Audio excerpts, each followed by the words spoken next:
On September 9, 2025, Israel launched a precision strike in Doha, targeting senior Hamas leaders. Israeli Prime Minister Benjamin Netanyahu defended the operation, warning host nations, "You either expel them or bring them to justice. If you don't, we will." Within days, Qatar hosted an emergency summit of Arab and Islamic nations, drawing leaders from 40 countries, including Pakistan, Turkey, the United Arab Emirates, Bahrain, Egypt, Jordan, and Morocco. While the ostensible goal was to discuss Gaza ceasefire, the talks quickly pivoted towards collective security. Qatar's Emir opened the summit with a blistering critique of Israel. He accused Tel Aviv of ignoring hostage negotiations and working instead to ensure Gaza is no longer livable. He added, "Those who work consistently to assassinate the party in these negotiations will certainly do everything to ensure the failure of these negotiations. When they claim they seek the liberation of hostages, that's a mere lie." Turkey's President Recep Tayyip Erdogan echoed the sentiment, advocating economic pressure on Israel. Meanwhile, Egypt, Iran, and Iraq proposed the creation of a unified military coalition akin to NATO to counter regional threats and deter Israeli aggression. Pakistan, on the other hand, took a leading role in shaping the military response. Prime Minister Shehbaz Sharif and Deputy PM Ishaq Dar proposed an Arab-Islamic task force to coordinate defense and deterrence. This is what Ishaq Dar said: "Israel should not be allowed to get away with attacking Islamic countries and killing people with impunity. The eyes of 1.8 billion Muslims are on this summit for a clear roadmap." While the idea of an Arab military alliance is not new, Egypt floated a joint Arab military force in 2015 to deal with the crisis in Yemen and Libya.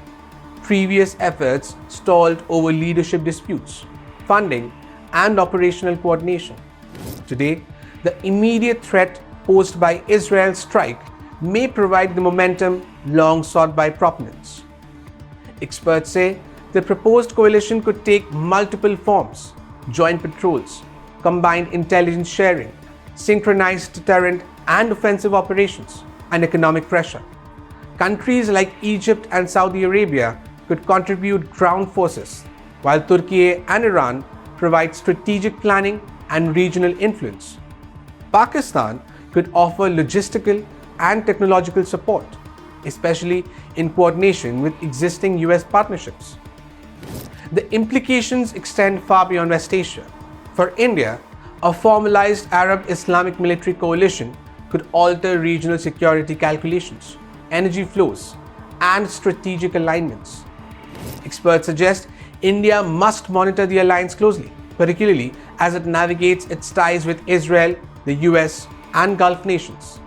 For instance, should a terrorist attack occur on Indian soil with backing from Pakistan, India's likely retaliation could trigger a far larger regional crisis.